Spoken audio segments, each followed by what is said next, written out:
প্রধান নির্বাচন commissioner M Nasir Uddin বলেছেন, প্রবাসীরা যাতে ভোট দিতে পারে সেটা সীমিত আকারে হলেও শুরু করতে চায় নির্বাচন কমিশন। তিনি আরও বলেন, রাজনৈতিক দলের সমর্থন না পেলে কমিশনের এসব আয়োজন বৃথা যাবে। সকালে বিএনপি প্রতিনিধি দলের সাথে বৈঠকে তিনি এসব কথা বলেন।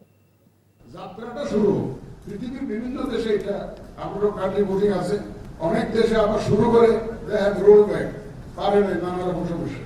ইভেন আমাদের পাশের দেশ ইন্ডিয়া এখনো ইউনিভার্সিটি চালু করতে পারেনি। তারা প্রক্সি ভোটিং করে তাদের ডিফেন্সের জন্য, যারা এক্সট্রাক্টেড ভোটার তারা দেশে এসে ভোট দিয়ে। জাতীয় ঐকমত্য কমিশনের যেহেতু কোনো রাজনৈতিক অভিলাষ নাই, তাই মে-জুনের মধ্যে তারা রাজনৈতিক ঐকমত্যে পৌঁছবে বলে আশা প্রকাশ করেছেন বিপ্লবী ওয়ার্কার্স পার্টির সাধারণ সম্পাদক সাইফুল হক। জাতীয় ঐকমত্য কমিশনের সাথে বৈঠকের সূচনা বক্তব্যে তিনি এমন আশা প্রকাশ করেন। সকালে জাতীয় সংসদ ভবনের এলডি হলের কমিশন কার্যালয়ে এই বৈঠক শুরু হয়। ফ্যাসিস্ট সরকারের বিরুদ্ধে রাজপথের সংগ্রামে রাজনৈতিক দলগুলোর অবদানের কথা উল্লেখ করে কমিশনের সহসভাপতি অধ্যাপক আলী রিয়াজ বলেন, কমিশন এমন একটি সনদ তৈরি করে দিতে চায় যাতে কেউ আর ক্ষমতায় গিয়ে স্বৈরাচারী হয়ে উঠতে না পারে। ওয়ার্কার্স পার্টির সাধারণ সম্পাদক বলেন, সবার প্রতিশ্রুতি অনুসারে একটি অবাধ, সুষ্ঠু ও নিরপেক্ষ নির্বাচন আয়োজনকে প্রধান লক্ষ্য ধরে কাজটা এগিয়ে নিয়ে যাওয়ার উপর গুরুত্ব আরোপ করেন। আমরা চাই, বাংলাদেশের মানুষ চান, যারা প্রাণ দিয়েছেন তাদের কাছে আমাদের অঙ্গীকার, তাদের কাছে আমাদের দায় হচ্ছে আমরা যেন এই সুযোগকে হাতছাড়া না করি, যেন আমরা প্রকৃতপক্ষেই রাষ্ট্র বিনির্মাণের প্রক্রিয়াটা শুরু করতে পারি। আগামী মে মাসের মধ্যে না হলেও আর্লি জুন আমরা দলগুলোর মধ্যে আলাপ আলোচনা করে বোঝাপড়া তৈরি করে আমরা ন্যূনতম জাতীয় ঐক্যের প্রশ্নে আমরা একমত হতে পারব, এবং এটাই হবে এবারকার ছাত্র শ্রমিকদের অভ্যুত্থানের সবচেয়ে বড় একটা রাজনৈতিক অর্জন। 1991 সালের 29 এপ্রিল মধ্যরাতে কক্সবাজার, চট্টগ্রাম, নোয়াখালী, বরিশাল, পটুয়াখালী, বরগুনা সহ দেশের উপকূলীয় জনপদে নেমে আসে প্রলয়ঙ্কারী ঘূর্ণিঝড় ও জলোচ্ছ্বাস। সেই ঝড়ে লণ্ডভণ্ড হয়ে যায় কক্সবাজার সহ দেশের উপকূলের বিস্তীর্ণ এলাকা। সরকারি হিসেবে ওই ঘূর্ণিঝড়ে 1,40,000 মানুষের প্রাণহানি ঘটার পাশাপাশি নিখোঁজ হয় অসংখ্য মানুষ। ওই ঘূর্ণিঝড়ে 34 বছর পর কক্সবাজার সহ উপকূলের মানুষ এখনও অনিরাপদ জীবনযাপন করছেন। কক্সবাজারের ইকরাম চৌধুরী টিপুর পাঠানো রিপোর্টে থাকছে বিস্তারিত। 29 এপ্রিলের ঘূর্ণিঝড়ে কক্সবাজার ও চট্টগ্রাম উপকূলের মধ্যে সবচেয়ে ক্ষতিগ্রস্ত হয় কুতুবদিয়া দ্বীপ। ঘূর্ণিঝড়ে সৃষ্ট 20 ফুট উচ্চতার জলোচ্ছ্বাসে লণ্ডভণ্ড হয়ে গিয়েছিল এই দ্বীপ। প্রাণ হারায় অন্তত 45,000 মানুষ। ঘরবাড়ি হারিয়ে নিঃস্ব হয়ে পড়ে কয়েক হাজার পরিবার। গত 3 দশকে সাগরের ভাঙনে বসতভিটা হারিয়ে এ দ্বীপের আরও প্রায় 60,000 মানুষ উদ্বাস্তু হয়েছে। দ্বীপের দক্ষিণে ভাঙনে প্রতিনিয়ত ছোট হচ্ছে সাগরকন্যা খ্যাত এই দ্বীপ। সাগরের ভাঙনের কারণে শত শত ঘরবাড়ি নদী সাগরের জোয়ারে ভেসে যাচ্ছে। প্রতি রাতেই আমাদের ঘুম জাগে, কখন জোয়ার ওখানে আসছে, কখন আমরা হারিয়ে যাচ্ছি। কি অদৃশ্য কারণ আমরা স্থায়ীভাবে বেড়িবাঁধ পাচ্ছি না। আমাদের পূর্ণাঙ্গ একটা দাবি হলো আমরা স্থায়ীভাবে একটা বেড়িবাঁধ চাই। বেড়িবাঁধ নেই, যে কারণে জোয়ারের পানি ঢুকে কুতুবদিয়া দ্বীপের 3,000 একর জমি চাষাবাদের অযোগ্য হয়ে যায়। একইভাবে কয়েক হাজার একর সাগরের নোনা পানিতে তলিয়ে যায়। এই ধান চাষ করে অনেকের ফ্যামিলি চলে, অনেকের ছেলের পড়ালেখার খরচ চলে, কিন্তু যখন পানি ঢুকে তখন ওদের লবণ চাষ হয় না, একদম লবণ চাষটা মোটেই হয় না, ধান চাষও হয় না। 3টা স্পটে আমাদের ঝুঁকিপূর্ণ আছে। এই জায়গাগুলো আমি লোকাল স্থানীয় প্রশাসন হিসেবে এখানে পানি উন্নয়নের সাথে যোগাযোগ হয়েছে আমার সাথে, ওনারা কথা দিয়েছে খুব অতি শীঘ্রই এটা তারা মেরামত করার জন্য তাদের ওয়ার্ক অর্ডার হবে আর কি। 1991 সালের ঘূর্ণিঝড়ের পর কয়েকটি এলাকায় বাঁধ সংস্কার হলেও বেশিরভাগ এলাকা এখনও ঝুঁকির মধ্যে রয়েছে। কুতুবদিয়া দ্বীপের 4টি পয়েন্টে ভয়াবহ ভাঙন দেখা দিয়েছে। দেশের প্রথম নির্মিত বায়ুবিদ্যুৎ প্রকল্প ইতিমধ্যেই জোয়ার ভাটার কবলে পড়ে বিকল হয়ে গেছে। স্থায়ী বেড়িবাঁধ নির্মাণ করে পরবর্তী বিপর্যয় থেকে রক্ষা করবে প্রশাসন, সেই দাবি স্থানীয়দের। NTV news desk. পাটগ্রামে চলছে রেলপথ মহাসড়ক অবরোধ। বুড়িমারি স্থলবন্দর কার্যত অচল, তবে ৮ দিন পর সচল হয়েছে লালমনিরহাট হাতীবান্ধা রেলপথ ও ৩৬ ঘণ্টা পর সচল হয়েছে সড়কপথ। প্রশাসনের সঙ্গে আলোচনার পর আন্দোলন স্থগিত করায় গতরাতে লালমনিরহাটের হাতীবান্ধায় অবরোধ প্রত্যাহার করা হয়েছে। অপরদিকে ৮ দিন পর সচল হয়েছে লালমনিরহাট হাতীবান্ধা রেলপথ। সকালে লালমনিরহাট থেকে একটি যাত্রীবাহী লোকাল ট্রেন হাতীবান্ধার উদ্দেশ্যে ছেড়ে গেছে। তবে বুড়িমারি থেকে ঢাকা রুটে আন্তনগর বুড়িমারি এক্সপ্রেস চালুর দাবিতে চলমান রেলপথ ও সড়কপথ অবরোধ পাটগ্রামে অব্যাহত আছে। অবরোধের কারণে লালমনিরহাট বুড়িমারি মহাসড়কের পাটগ্রাম অংশে আটকে আছে যানবাহন। এর প্রভাব পড়েছে বুড়িমারি স্থলবন্দরে।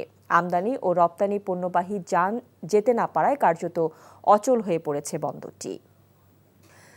ধামরাইতে বোরো ধানের ভরা মৌসুমেও মুখে হাসি নেই কৃষকের। ইটভাটার বিষাক্ত ধোঁয়ায় পুড়ে যাচ্ছে একরের পর একর ধানের ক্ষেত। উৎপাদন বিপর্যয়ের পাশাপাশি হুমকির মুখে পড়েছে ক্ষতিগ্রস্ত কৃষক পরিবারের খাদ্য নিরাপত্তা। আরও জানাচ্ছেন জাহিদুর রহমান। 2 সপ্তাহ পরেই ফসল তোলার পরিকল্পনা ছিল, ফলনও ছিল বাম্পার। এর মধ্যেই ঘটে গেল বিপর্যয়। ইটভাটার বিষাক্ত ধোঁয়ায় পুড়ে গেল 3টি ইউনিয়নের একরের পর একর ধান ক্ষেত। জমি বর্গা নিয়ে ধার দেনা করে বড় চাষিরা ঘরে ফসল তোলার যে স্বপ্ন দেখেছিলেন, সেই স্বপ্ন এখন পরিণত হয়েছে দুঃস্বপ্নে।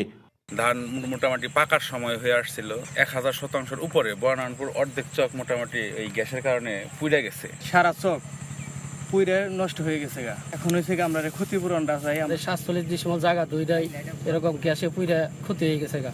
কারণ আমার বছর চলাই আমার কষ্ট হয়ে যাবে।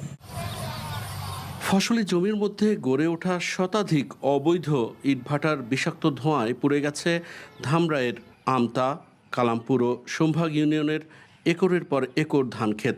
কৃষি বিভাগও এত বড় ক্ষতির কথা স্বীকার করেছে এবং বলেছে ক্ষতিগ্রস্তদের তালিকা করে ক্ষতিপূরণ আদায়ে আইনগত ব্যবস্থা নেওয়া হবে। ইটভাটাগুলো তাদের চুল্লিগুলো বন্ধ করে দেওয়াতে 150 থেকে 160 হেক্টরের মতো জমির ধান ক্ষতিগ্রস্ত হয়েছে। তাদের যে ক্ষতিপূরণের ব্যবস্থা কৃষকদের সাথে আমরা ডাটাবেস গুলো নিচ্ছি যে কতজন কৃষক আর কতটুকু জমি, সেইগুলো আমরা নিয়ে আমরা পরবর্তী আইনি ব্যবস্থার জন্য পদক্ষেপ নেব। এমন পরিস্থিতির জন্য উপজেলা প্রশাসন ও পরিবেশ অধিদপ্তরের অবহেলাকে দায়ী করছেন অনেকে। Jahidur Rahman, NTV news, Dhamrai, Dhaka. নিম্নমানের নির্মাণ সামগ্রী ব্যবহার, কাজ শেষ না করেই বিল উত্তোলন এবং বিভিন্ন প্রকল্পে ঘুষ দুর্নীতির অভিযোগে প্রধান কার্যালয় সহ দেশের 36টি স্থানীয় সরকার প্রকৌশল অধিদপ্তর অফিসে একযোগে অভিযান চালাচ্ছে দুর্নীতি দমন কমিশন। সকাল থেকে রাজধানী সহ সারা দেশের জেলা এবং উপজেলা পর্যায়ের এলজিইডি কার্যালয়গুলোতে এই অভিযান শুরু করে দুদকের সমন্বিত জেলা কার্যালয়গুলো। অভিযানে অংশ নিয়েছে দুদকের 36টি এনফোর্সমেন্ট টিম। এলজিইডি বাস্তবায়িত প্রকল্পে ব্যাপক অনিয়ম এবং দুর্নীতির অভিযোগ অনুসন্ধানে এই উদ্যোগ নেওয়া হয়েছে। প্রধান কার্যালয় অভিযানের নেতৃত্বে আছেন দুদকের সহকারী পরিচালক পাপন কুমার সাহা এবং মনির মিয়া। রাজধানীর আগারগাঁওয়ে অবস্থিত এলজিইডির প্রধান কার্যালয় ছাড়াও কেরানীগঞ্জ, গাজীপুর, নারায়ণগঞ্জ, কিশোরগঞ্জ ও মাদারীপুরে অভিযান চলছে। দুদক জানায় শতাধিক অভিযোগের ভিত্তিতে এই অভিযান পরিচালিত হচ্ছে। এছাড়া গোপালগঞ্জের কোটালীপাড়ায় এলজিইডি অফিসে এবং নিম্নমানের কাজ, বিল জালিয়াতি ও ঘুষ লেনদেনের মতো গুরুতর অভিযোগের প্রেক্ষিতে দুদক মাঠে কাজ করছে। এছাড়া চট্টগ্রাম বিভাগের চট্টগ্রাম 1 ও 2, ময়মনসিংহ, সিলেট, খুলনা, বরিশাল, রাজশাহী ও রংপুর সহ 36টি জেলা উপজেলার কার্যালয়ে একযোগে চলছে এই অভিযান। চেষ্টা করেছিলাম, কিন্তু প্রবলেমটি হয়েছে এই প্রকল্পে ডিপিপি যিনি প্রস্তুত করেছেন তিনি এখন ওয়ার্কশপে, একটা ফরেন ওয়ার্কশপে দেশের বাইরে আছেন, যে কারণে ওনার সাথে যোগাযোগ করা সম্ভব হয়নি। অফিসের অন্যান্য বিভিন্ন মাধ্যম থেকে আমরা তথ্য সংগ্রহ করার চেষ্টা করেছি। কম্পিউটার, বজ্র নিরোধক অঙ্গ, শিক্ষা উপকরণ এবং দক্ষতা বৃদ্ধি প্রশিক্ষণ ক্ষেত্রে বিভিন্ন ব্যয়ের কথা বলা হয়েছে এবং ব্যয়ের যে পরিমাণ দেখানো হয়েছে তা আমাদের স্বাভাবিকভাবে একটু বেশি মনে হয়েছে। আমাদের মনে হয়েছে যে এটা স্বাভাবিকের তুলনায় বেশি, এমনটা হওয়ার কথা না। তো আমরা এই বিষয়ে পূর্ণাঙ্গ যে সকল ডকুমেন্টস সংগ্রহ করা হয়েছে সেই ডকুমেন্টসগুলো চেক করব। এটা প্রকল্প যখন তৈরি করা হয়, পিডি একজন থাকেন, উনি করেন কি, উনি কিছু ফরম্যাট ফরম্যাট আছে, ফরম্যাটগুলো পূরণ করেন। কার মাধ্যমে? ওই যে বললাম না যে একটা কনসালটেন্ট ফার্ম আছে, তারা তথ্য সাপ্লাই দেয়, উনি সিদ্ধান্ত দেন, আর একজন কম্পিউটার অপারেটর সেটা ফিল আপ করে। যেখানে অনিয়ম পাওয়া গেছে সাথে সাথে ব্যবস্থা নিচ্ছেন। এখানে ওনারা কমিশনাররা আছেন, ওনারাও জানেন যে যেখানে যদি কোনো হয় সাথে সাথে সাসপেন্ড হচ্ছে, তারপরে ওনারা ব্যবস্থা নিতেছেন, আমাদের প্রশাসনিক ব্যবস্থা এটা হচ্ছে, এটা চলমান আছে। আগামী জাতীয় নির্বাচনে ভোটাররা যেন নির্বিঘ্নে তাদের ভোটাধিকার প্রয়োগ করতে পারে তা নিশ্চিত করতে পুলিশ বাহিনীকে নিরপেক্ষভাবে দায়িত্ব পালন করার আহ্বান জানিয়েছেন অন্তর্বর্তীকালীন সরকারের প্রধান উপদেষ্টা অধ্যাপক মোহাম্মদ ইউনূস। পুলিশ সপ্তাহ 2025-এর উদ্বোধনী অনুষ্ঠানে তিনি এ আহ্বান জানান। পরাজিত শক্তি যেন কোনোভাবেই দেশকে অস্থিতিশীল করতে না পারে, সেজন্য পুলিশ বাহিনীকে সতর্ক থাকারও তাগিদ দেন ডক্টর ইউনূস। নাজরানা চৌধুরীর রিপোর্ট। পুলিশ সপ্তাহ 2025 উদ্বোধন করতে মঙ্গলবার রাজধানীর রাজারবাগ পুলিশ লাইনে আসেন প্রধান উপদেষ্টা অধ্যাপক মোহাম্মদ ইউনূস। স্বরাষ্ট্র উপদেষ্টা ও সচিব ছাড়াও পুলিশ বাহিনীর ঊর্ধ্বতন কর্মকর্তারা এ সময় তাকে স্বাগত জানান। জনবল, লজিস্টিক্স এবং বাজেট স্বল্পতা নিয়ে পুলিশ বাহিনী যেভাবে জনগণের সেবা দিয়ে যাচ্ছে, সেজন্য সকল পুলিশ সদস্যকে ধন্যবাদ দেন প্রধান উপদেষ্টা। আহ্বান জানান, গত 16 বছরে পুলিশের সাথে জনগণের যে দূরত্ব তৈরি হয়েছে তা দূর করার জন্য। পুলিশ বাহিনীর সামনে নানা সীমাবদ্ধতা ও চ্যালেঞ্জ রয়েছে, অপ্রতুল জনবল, লজিস্টিক্স, অপর্যাপ্ত বাজেট ইত্যাদি। কিন্তু আমাদের সবচেয়ে বড় চ্যালেঞ্জ হলো বিগত 16 বছরে পুলিশ জনগণের মধ্যে যে দূরত্ব সৃষ্টি হয়েছে সেই দূরত্ব কমিয়ে আনা, পুলিশ বাহিনীর প্রতি মানুষের আস্থা ফিরিয়ে আনা। আমি বলবো এটা কঠিন না। একটি দেশ কতটা সভ্য তা সেই দেশের পুলিশ ও জনগণের সম্পর্কের উপর নির্ভর করে উল্লেখ করে ডক্টর ইউনূস বলেন, পুলিশ যেন পেশাদারিত্বের সাথে দায়িত্ব পালন করতে পারে, সেজন্য সুষ্ঠু নির্বাচনের মাধ্যমে নির্বাচিত রাজনৈতিক সরকার প্রয়োজন। চলতি বছরের ডিসেম্বর থেকে আগামী বছরের জুনের মধ্যে দেশে ত্রয়োদশ সংসদ নির্বাচন অনুষ্ঠিত হবে। সেই নির্বাচন যেন সুষ্ঠু ও শান্তিপূর্ণ উপায়ে অনুষ্ঠিত হয়, সেজন্য পুলিশ সদস্যদের ভূমিকা খুবই গুরুত্বপূর্ণ। নির্বাচনে সকল প্রতিদ্বন্দ্বী প্রার্থীর প্রতি সমান আচরণ ও ভোটাররা যাতে নির্বিঘ্নে নিজেদের ভোটাধিকার প্রয়োগ করতে পারে, সেই পরিবেশ নিশ্চিত করা আপনাদের এবং আমাদের সর্বোচ্চ দায়িত্ব। বিগত স্বৈরাচারী সরকারের অন্যায় আদেশ পালনের মাশুল পুলিশ বাহিনীকে দিতে হয়েছে বলে মন্তব্য করেন প্রধান উপদেষ্টা।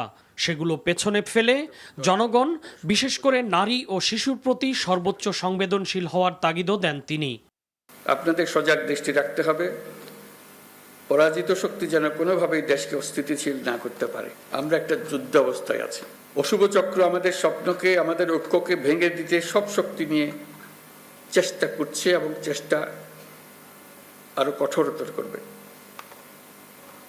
একে প্রতিহত করার জন্য আপনাদেরকে সবসময় সতর্ক থাকতে হবে, জাতিকে রক্ষা করার জন্য। বৈষম্যহীন, উন্নত, সমৃদ্ধ নতুন বাংলাদেশ গড়ার যে সুযোগ এসেছে তা হেলায় না হারানোরও আহ্বান জানান প্রধান উপদেষ্টা। নজরানা চৌধুরী, এনটিভি নিউজ, ঢাকা। ধর্ম, বর্ণ নির্বিশেষে একটি ন্যায়পরায়ণ দেশ গড়াই লক্ষ্য উল্লেখ করে জামায়াতে ইসলামের আমির ডক্টর শফিকুর রহমান বলেন, যে দেশে মানুষ মর্যাদা পাবে তার যোগ্যতা অনুযায়ী কে কোন দলের সেটি দেখা হবে না। দুপুরে মৌলভীবাজারের কুলাউড়া উপজেলার ভুকশিমলাইল বাজার এলাকায় জামায়াতে ইসলামীর দাওয়াতি গণসংযোগ ও সহযোগী সদস্য সংগ্রহ অনুষ্ঠানে তিনি এসব কথা বলেন। জামায়াতের আমির বলেন, আগে পরীক্ষায় ভালো রেজাল্ট করলে দেখার জন্য মানুষ বাড়িতে যেত, এখন কিছু ছাত্র দেখলে মানুষ এড়িয়ে যেতে চায়। তিনি বলেন, সমাজে কিছু মাফিয়া আছে যারা তাদের স্বার্থে এই ছাত্রদের ব্যবহার করার জন্য অস্ত্র ও মাদক নিয়ে এদেরকে নষ্ট করছে।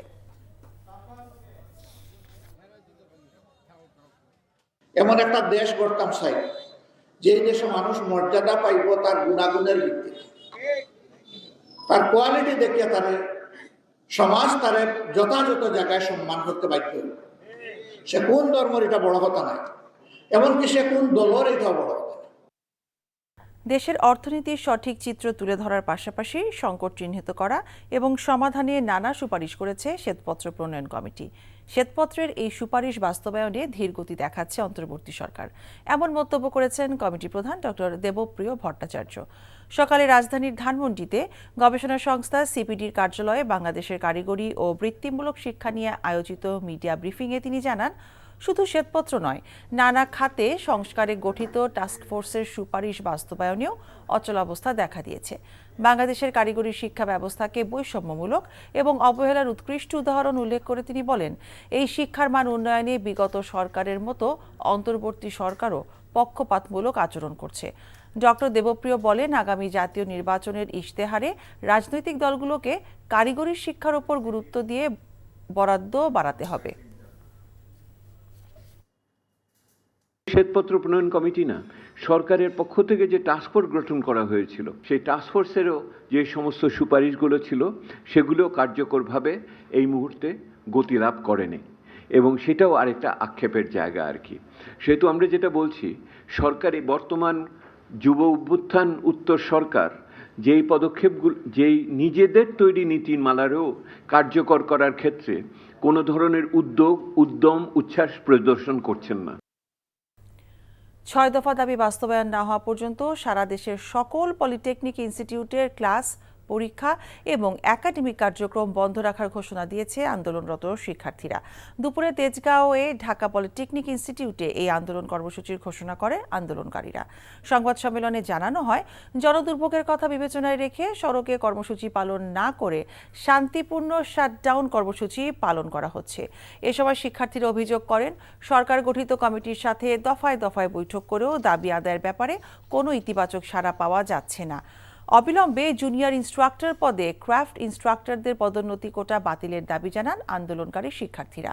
শাটডাউন কর্মসূচির অংশ হিসেবে ক্লাস, পরীক্ষা এবং একাডেমিক কার্যক্রম বন্ধ রাখা হয়েছে।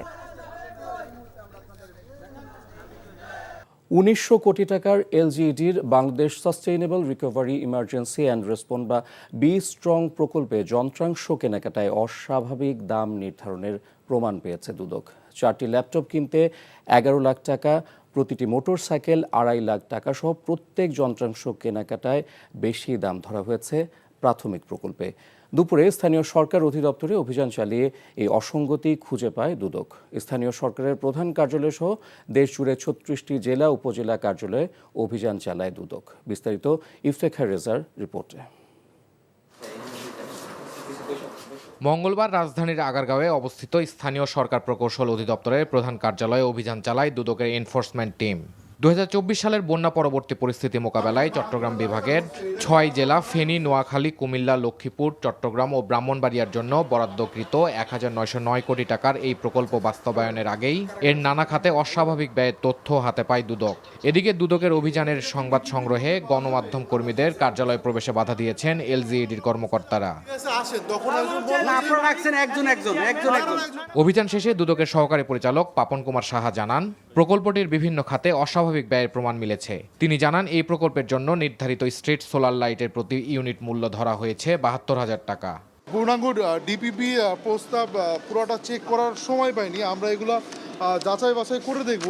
তবে আপাত দৃষ্টিতে আমাদের কাছে ল্যাপটপের দামটা একটু অস্বাভাবিক মনে হয়েছে। ল্যাপটপ কম্পিউটার 4টা ল্যাপটপের দাম 11 লাখ টাকা ধরা হয়েছে। শিক্ষা উপকরণ এবং দক্ষতা বৃদ্ধি প্রশিক্ষণ ক্ষেত্রে বিভিন্ন ব্যয়ের কথা বলা হয়েছে এবং ব্যয়ের যে পরিমাণ দেখানো হয়েছে তা আমাদের স্বাভাবিকভাবে একটু বেশি মনে হয়েছে। আরও সততা জানার চেষ্টা করব যে এগুলার বাস্তব মূল্য কেমন হতে পারে এবং এটা আমাদের যে চূড়ান্ত ডিপিপি এটার সাথে সামঞ্জস্যপূর্ণ কিনা। এইটা আমার পক্ষে বলা সম্ভব না, কারণ এটা প্রতিষ্ঠান প্রধান হিসাবে আমাদের প্রধান প্রকৌশলী বলতে পারবেন। যেখানে অনিয়মে পাওয়া গেছে সাথে সাথে ব্যবস্থা নিচ্ছেন। এখানে ওনারা কমিশনাররা আছেন, ওনারাও জানেন যে যেখানে যদি কোনো হয় সাথে সাথে সাসপেন্ড হচ্ছে। এদিকে চট্টগ্রাম সহ দেশের আরও 35টি স্থানে অভিযান চালায় দুদকের বিভিন্ন টিম। এ সময় দুদকের দলটির কাছে ধরা পড়ে প্রকল্পের কাজ যথাযথ সম্পন্ন না করে বিধি বহির্ভূতভাবে অগ্রিম বিল তুলে নেওয়া হচ্ছে। এছাড়া এলজিইডির তত্ত্বাবধানে বিভিন্ন রাস্তা ও ব্রিজ কালভার্ট নির্মাণে নিম্নমানের কাজ করায় অল্পদিনে ধসে পড়ার অভিযোগ আসছে। মাঠ পর্যায়ে সরজমিনে তদন্ত করার পর প্রকল্পে দুর্নীতি হয়েছে কিনা তা উঠে আসবে উল্লেখ করে সংশ্লিষ্ট নথিপত্র সংগ্রহ করা হয়েছে বলেও জানান দুদক কর্মকর্তারা। Iftekhar Reza, NTV news, Dhaka. বিদ্যুতের অভাবে সাভার রপ্তানি প্রক্রিয়াকরণ অঞ্চলের অনেক কারখানার উৎপাদন বন্ধ হয়ে গেছে। চাহিদা পূরণে হিমশিম খাচ্ছে পল্লী বিদ্যুতায়ন বোর্ড। 478 কোটি টাকার গ্যাস বিল বকেয়া থাকায় সংযোগ বিচ্ছিন্ন করায় এসব কারখানার বিদ্যুতের বড় যোগানদাতা বেসরকারি একটি বিদ্যুৎ কেন্দ্রের উৎপাদন বন্ধ হয়ে যাওয়ায় এই অবস্থার সৃষ্টি হয়। এতে ক্ষতির মুখে পড়েছে বিদেশি বিনিয়োগকারী প্রতিষ্ঠানগুলো। আরও জানাচ্ছেন জাহিদুর রহমান। ঢাকা ইপিজেডে সক্রিয় 90 শিল্প প্রতিষ্ঠানের বেশিরভাগ বিদেশি, আর এসব প্রতিষ্ঠানে কাজ করেন প্রায় 1 লাখ কর্মী। বাংলাদেশ পল্লী বিদ্যুতায়ন বোর্ডের পাশাপাশি নিরবচ্ছিন্ন বিদ্যুৎ সরবরাহের জন্য শিল্প এলাকা বেসরকারি ইউনাইটেড পাওয়ারের এই বিদ্যুৎ কেন্দ্রটির উপর নির্ভরশীল। তবে বিপুল পরিমাণ বিল বকেয়া থাকায় সোমবার তিতাস গ্যাস কর্তৃপক্ষ বিদ্যুৎ কেন্দ্রের গ্যাস সংযোগ বিচ্ছিন্ন করার পর বিদ্যুৎ সংকটের কবলে পড়ে শিল্পাঞ্চলের কারখানাগুলো। গতকাল থেকে দুপুরে বিদ্যুৎ চলে যাওয়ার ফলে অনেক কোম্পানি বন্ধ হয়ে যায়, আর কিছু কোম্পানি ছুটি দিয়েছিল। বিনিয়োগ, কর্মসংস্থান, রপ্তানি এবং উৎপাদন যাতে কোনোভাবেই বাধাগ্রস্ত না হয় সেই লক্ষ্যে আমরা সকলে কাজ করে যাচ্ছি। ইউনাইটেড গ্রুপের 86 মেগাওয়াট গ্যাস ভিত্তিক এই কেন্দ্র থেকে ইপিজেডের কারখানাগুলোর জন্য দৈনিক 45 থেকে 50 মেগাওয়াট বিদ্যুৎ সরবরাহ করা হয়। উদ্ভূত পরিস্থিতিতে পল্লী বিদ্যুতায়ন বোর্ডকে চাহিদা অনুযায়ী বিদ্যুৎ সরবরাহ বাড়াতে বলা হলেও বর্তমান পরিস্থিতিতে সেই সামর্থ্য নিয়ে প্রশ্ন উঠেছে। উৎপাদন থমকে যাওয়ায় অস্বস্তির মধ্যে পড়েছেন বিদেশি বিনিয়োগকারীরা। আমরা যে স্ট্যান্ড বাই জেনারেটর চালাচ্ছি সেটা তো আমাদের টোটাল ইলেকট্রিসিটি কাভারেজ হচ্ছে না। এই অবস্থা যদি বেশি দিন চলে, প্রতিদিন যদি আমাদের 35 লক্ষ টাকা করে বেশি লাগে, 10,000 লোক আমাদের ফ্যাক্টরিতে কাজ করে, আমাদের পক্ষে ফ্যাক্টরি রান করা সম্ভব না। তিতাস কর্তৃপক্ষ বলছে গ্যাস সরবরাহ বাবদ ইউনাইটেড গ্রুপের 2টি বিদ্যুৎ কেন্দ্রের কাছে সংস্থাটির বকেয়া 478 কোটি টাকা। দীর্ঘ 7 বছর বকেয়া বিলের বিষয়ে বারবার তাগাদা দেয়া হলেও ইউনাইটেড বকেয়া পরিশোধ করেনি। 479 কোটি টাকা প্রায় গ্যাস বিল বকেয়ার জন্য সরকারের উচ্চ পর্যায়ের নির্দেশে আমরা সংযুক্তি বিচ্ছিন্ন করেছি, অর্থাৎ গ্যাস সরবরাহ বন্ধ রেখেছি। Jahidur Rahman, NTV news, Ashulia, Savar, Dhaka. মানব পাচার প্রতিরোধে এনজিও ও সিবিও প্রতিষ্ঠানের মধ্যে টেকসই সমন্বয় স্থাপন ও শক্তিশালী নেটওয়ার্ক গড়ে তোলার লক্ষ্যে লার্নিং শেয়ারিং মিটিং হয়েছে খুলনায়। সকালে জেলার সিএসএস আভা সেন্টারে এই মিটিংয়ের আয়োজন করে বেসরকারি উন্নয়ন সংস্থা রূপান্তর। সভায় মানব পাচারের ভয়াবহতা, কারণ ও প্রতিরোধের কৌশল এবং সার্ভাইভারদের সুরক্ষার বিষয়ে বিশদ আলোচনা হয়। পাচার রোধে স্থানীয় পর্যায়ে সচেতনতা বৃদ্ধির পাশাপাশি স্কুল পর্যায়ে শিক্ষামূলক কার্যক্রম পরিচালনার উপর জোর দেন বক্তারা। চট্টগ্রাম বিশ্ববিদ্যালয়ে কেন্দ্রীয় ছাত্র সংসদ নির্বাচন দেওয়ার দাবি জানিয়েছে ছাত্র শিবির। দুপুরে বিশ্ববিদ্যালয় কার্যালয়ে সংবাদ সম্মেলনে লিখিত বক্তব্যে এই দাবি জানান সংগঠনটির বিশ্ববিদ্যালয় শাখার নেতারা। এ সময় তারা অভিযোগ করেন, প্রায় 3 দশক ধরে চট্টগ্রাম বিশ্ববিদ্যালয়ে কেন্দ্রীয় ছাত্র সংসদ অকার্যকর হয়ে আছে। ফলে শিক্ষার্থীদের সাথে প্রশাসনের স্বচ্ছ ও জবাবদিহিমূলক সম্পর্ক তৈরি হচ্ছে না। ইতিপূর্বে প্রশাসন বরাবরে বিভিন্ন দাবি দেওয়া সম্বলিত স্মারকলিপি দিয়ে নির্বাচনের দাবি জানিয়ে আসছিল সংগঠনটি। চট্টগ্রামের কর্ণফুলী নদীর আকমল আলী ঘাট থেকে চোরাই 7,800 লিটার সয়াবিন তেল জব্দ করেছে কোস্টগার্ড। গোপন সংবাদের ভিত্তিতে আকমল আলী ঘাটের সুইচ গেট খাল এলাকায় বিশেষ অভিযান পরিচালনা করে কোস্টগার্ড। এ সময় শুল্ক কর ফাঁকি দিয়ে লাইটার জাহাজ থেকে অবৈধভাবে সংগ্রহ করা 7,800 লিটার সয়াবিন তেল জব্দ করা হয়, যার বাজার মূল্য প্রায় 14 লাখ টাকা। কোস্টগার্ডের উপস্থিতি টের পেয়ে পাচারকারীরা পালিয়ে যাওয়ায় কাউকে আটক করা সম্ভব হয়নি। ফ্যাসিস্ট শেখ হাসিনা আর কখনো বাংলাদেশে রাজনীতি করতে পারবে না বলে মন্তব্য করেছেন বিএনপি মহাসচিব মির্জা ফখরুল ইসলাম আলমগীর। তিনি বলেন, সাধারণ জনগণের উপর অনেক অত্যাচার চালিয়েছে শেখ হাসিনা। এই অত্যাচারীকে মানুষ কখনো গ্রহণ করবে না। বিকেলে ঠাকুরগাঁও সদরের চিলারং ইউনিয়নে মোলানি উচ্চ বিদ্যালয় মাঠে গণসংযোগকালে তিনি কথা বলেন। ধানের শীষে ভোট চেয়ে বিএনপির মহাসচিব বলেন, প্রতিহিংসা নয়, সুন্দর বাংলাদেশ গড়ার প্রত্যয় বিএনপির। দলে ভাবমূর্তি যাতে নষ্ট না হয় সে ব্যাপারে দলীয় নেতাকর্মীদের সতর্ক থাকার আহ্বান জানান মির্জা ফখরুল। এ সময় জেলা ও উপজেলা বিএনপি নেতাকর্মী সহ অন্যরা উপস্থিত ছিলেন। ফ্যাসিবাদ হাসিনাকে আবার ফিরে এসেছে, আমাদেরকে কিছু করতে হবে না, ওর ব্যবস্থা মানুষ নিয়ে নিবে। ঠিক কিনা? সাধারণ মানুষ তার ব্যবস্থা নিবে, তাই না? যে অত্যাচার নির্যাতন চালিয়েছে এটা তারাই নিবে, তাকে আর কোনোদিন দেশে আসে রাজনীতি করতে হবে না। আর করতে যায় মানুষ তাকে এখন গ্রহণ করবে না। আবার আমরা যদি সরকার গঠন করতে পারি, ধানের শীষকে যদি আনতে পারি, তাহলে আবার আমরা আপনাদের যে কল্যাণ হয়, ভালো হয়, সেই কাজগুলি আমরা করব। রাখাইন রাজ্যে যোগাযোগের জন্য মানবিক করিডর দেওয়ার বিষয়ে জাতিসংঘ কিংবা অন্য কোনো সংস্থার সঙ্গে অন্তর্বর্তী সরকারের কোনো আলোচনা হয়নি বলে জানিয়েছেন প্রধান উপদেষ্টা প্রেস সচিব শফিকুল আলম। একটি সংবাদ মাধ্যমকে তিনি এই কথা জানান। মানবিক করিডোরের সাথে একটি বড় শক্তির সংশ্লিষ্টতা নিয়ে যা বলা হচ্ছে তা সম্পূর্ণ ভিত্তিহীন এবং কল্পিত অপপ্রচার বলে মন্তব্য করেন তিনি। রাখাইন রাজ্যে মানবিক সংকট অব্যাহত থাকলে তা বাংলাদেশে নতুন করে বাস্তুচ্যুত মানুষের ঢল নামার কারণ হতে পারে বলেও উদ্বেগ প্রকাশ করেন প্রেস সচিব। জানান, বর্তমান পরিস্থিতিতে রাখাইনে সহায়তা পৌঁছানোর একমাত্র কার্যকর রুট হচ্ছে বাংলাদেশ। এ পথে ত্রাণ পৌঁছতে যৌক্তিক সহায়তা দিতে নীতিগতভাবে সম্মত বাংলাদেশ। তবে রাখাইনে মানবিক সহায়তা পাঠানোর বিষয়ে এখনও কোনো সিদ্ধান্ত হয়নি। প্রবাসীদের ভোটাধিকার নিয়ে 15 মের মধ্যে রাজনৈতিক দলগুলোকে মতামত জানানোর আহ্বান জানিয়েছে নির্বাচন কমিশন। আর সীমিত পরিসরে হলেও প্রবাসী ভোটারদের ভোটের আওতায় আনতে কমিশন কাজ করছে বলে জানিয়েছেন প্রধান নির্বাচন কমিশনার AMM নাসির উদ্দিন। সকালে নির্বাচন ভবনে অডিটোরিয়ামে প্রবাসী ভোটিং সিস্টেম উন্নয়ন বিষয়ক সেমিনারে এসব কথা বলেন তিনি। সেমিনারে রাজনৈতিক নেতারা বলেন, পালিয়ে যাওয়া কেউ কিংবা অপরাধীরা যেন প্রবাসী ভোটিংয়ের সুযোগ না পায় তা নিশ্চিত করতে হবে। রিপোর্টে আরো জানাচ্ছেন ফাহাদ মোহাম্মদ।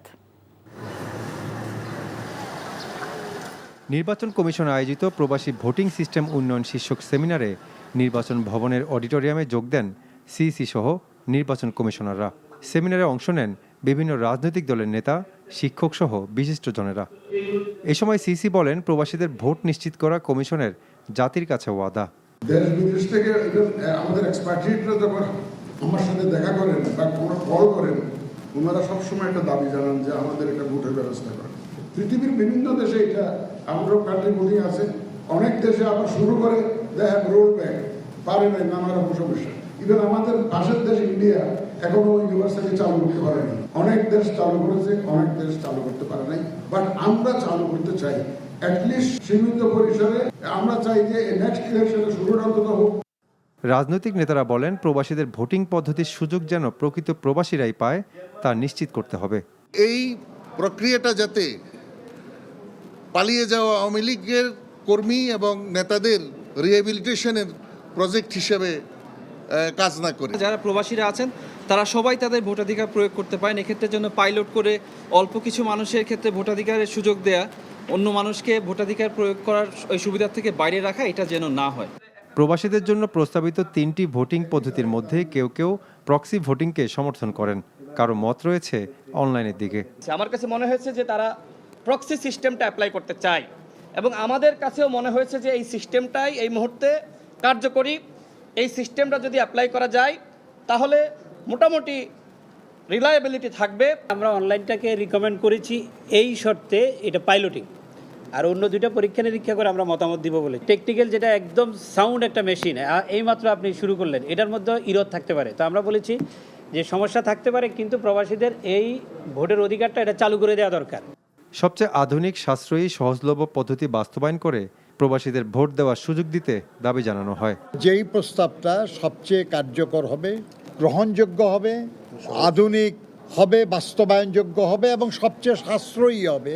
কারণ আমরা খুব অর্থবান জাতি না, আমাদের মানুষের কল্যাণের জন্য অনেক কিছু করা আমাদের বাকি। কারণ এক্স যাকে নমিনেশন দিল ওয়াইকে, ওয়াই তার এক্সের পছন্দ মোতাবেক ভোট নাও দিতে পারে। সেই ক্ষেত্রে একটা প্রশ্ন থেকে যায়, এটার মীমাংসা কিভাবে হবে, এটার একটা পদ্ধতি আমাদের আবিষ্কার করতে হবে। আমরা এটাকে টোটাল বাদ দিতেও বলি নাই, গ্রহণ করতেও বলি নাই, এর ব্যাপারে ডিসকাশন করে আমরা আমাদের মতামত দিব। দলীয় ফোরামে আলোচনা করে প্রবাসীদের ভোটাধিকার বাস্তবায়নের বিষয়ে সিদ্ধান্ত জানানো হবে বলেও জানান রাজনৈতিক নেতারা। Fahad Mohammad, NTV news, Dhaka. বিএনপির আবেদনের প্রেক্ষিতে দলের চেয়ারপারসন ও সাবেক প্রধানমন্ত্রী এবং বেগম খালেদা জিয়ার দেশে ফেরার প্রস্তুতি নিয়ে কাজ চলছে বলে জানিয়েছেন পররাষ্ট্র উপদেষ্টা মোহাম্মদ তৌহিদ হোসেন। আজ পররাষ্ট্র মন্ত্রণালয়ে সাংবাদিকদের প্রশ্নের জবাবে তিনি এ কথা বলেন। কাতারের আমিরের পাঠানো বিশেষ এয়ার অ্যাম্বুলেন্সে এ বছরের 7 জানুয়ারি লন্ডনে পৌঁছান বেগম খালেদা জিয়া। লন্ডন ক্লিনিকে চিকিৎসা দেওয়ার পর অনেকটা সুস্থ হওয়ার পর পুত্র তারেক রহমানের বাসায় থেকে চিকিৎসা নেন তিনি। এখন তিনি সুস্থ আছেন বলে জানিয়েছেন তাঁর চিকিৎসকরা। বিএনপি নেতারা জানান তিনি শিগগিরই দেশে ফিরবেন। খালেদা জিয়ার দেশে ফেরার প্রক্রিয়া এগিয়ে নিতে পররাষ্ট্র মন্ত্রণালয়কে অনুরোধ জানানো হয়েছে বলে জানান বিএনপি মিডিয়া সেলের সদস্য সাইরুল কবির খান। আর খালেদা জিয়ার দেশে ফেরার প্রস্তুতি নিয়ে কাজ চলছে বলে জানিয়েছেন পররাষ্ট্র উপদেষ্টা তৌহিদ হোসেন।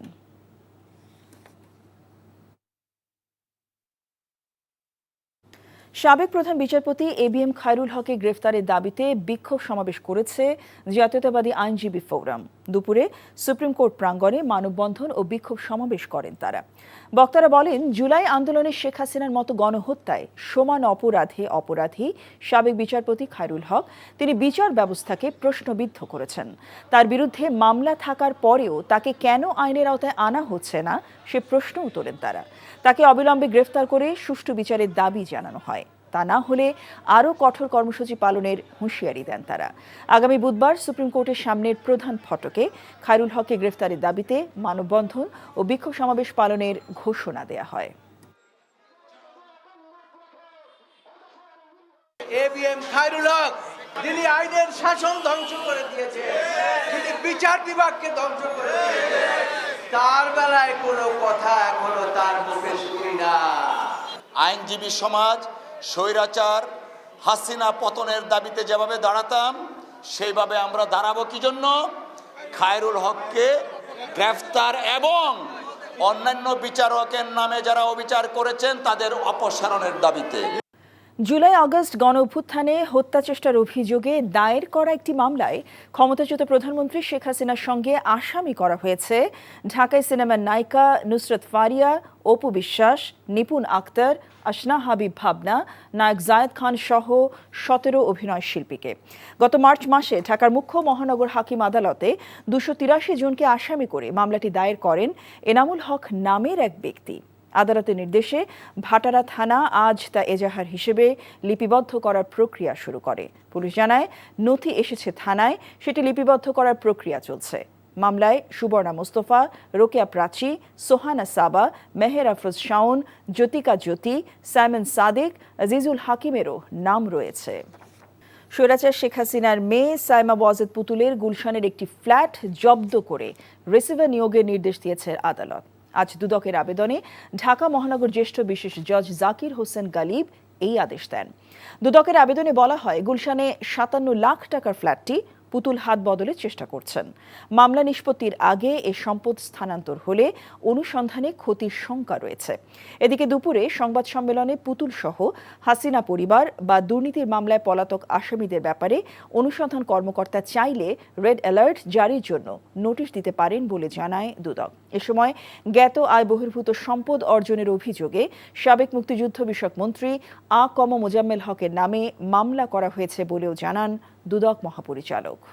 এই আদালত যে রিসিভার নিয়োগের জন্য যাদেরকে দায়িত্ব দিবেন, এটা অনেক ক্ষেত্রে জেলা প্রশাসনকে দায়িত্ব দেওয়া হচ্ছে, কোনো ক্ষেত্রে পুলিশ প্রশাসনকে দেওয়া হচ্ছে। যেখানে আদালত প্রয়োজন মনে করছেন তাদেরকে ব্যবস্থাপনার দায়িত্ব তাদের ক্ষমতার অপব্যবহারপূর্বক অসাধু উপায়ে জ্ঞাত আয়ের উৎসের সাথে অসঙ্গতিপূর্ণ 10,34,00,000 টাকারও বেশি মূল্যের সম্পদ অর্জন পূর্বক ভোগ দখলে রাখা এবং তার নামেও 3টি ব্যাংক হিসাবের মাধ্যমে মোট 8,32,00,000 টাকারও বেশি অস্বাভাবিক এবং সন্দেহজনক লেনদেন করার অপরাধ অনুসন্ধানকালে প্রমাণিত হয়েছে। যারা কর ফাঁকি দিচ্ছেন এবং যারা কর দেন না তারা এখন এনবিআর এর টার্গেট বলে জানিয়েছেন জাতীয় রাজস্ব বোর্ডের চেয়ারম্যান আব্দুর রহমান খান। বিকেলে রাজধানী পল্টনে ইআরএফ অডিটোরিয়ামের সেমিনারে তিনি এসব কথা বলেন। এ সময় প্রত্যক্ষ করের পরিমাণ অনেক কম জানিয়ে এনবিআর চেয়ারম্যান বলেন, এটি সভ্য দেশের লক্ষ্য নয়। বলেন, সভ্য হতে হলে প্রত্যক্ষ কর আদায় বাড়াতে হবে। অর্থনীতির খারাপ সময়ের মধ্যেও রাজস্ব আদায় বাড়ছে বলে জানান তিনি। বলেন, অর্থনীতির এত খারাপের মধ্যে রাজস্ব গ্রোথ ভালো আছে, এপ্রিলে আরও ভালোর দিকে যাবে। আগামী বছর থেকে কর্পোরেট কর অনলাইনে আদায় করা হবে বলে জানান তিনি। এছাড়া কর আদায়ে আইনের যথাযথ প্রয়োগ নিশ্চিত করা হবে বলে জানান এনবিআর চেয়ারম্যান। ট্যাক্স ফাঁকি দিয়েছেন এবং তাদেরকে আমরা মূলত বড় আকারে টার্গেট করেছি এবং যারা ট্যাক্স একেবারে দেন না, অর্থাৎ নেটে নাই, তাদেরকে আমরা টার্গেট করেছি। এই ডিজিটাইজেশনের যে সূচনাটা হয়েছে এটাকে আমরা আরো স্ট্রেংথেন করব, ফলে সাধারণ ট্যাক্স পেয়াররা যে কমপ্লেন করে যে ট্যাক্স দিতেই পারছি না, অনেক কঠিন নিয়মকানুন, কঠিন নিয়মকানুন লাগবে না।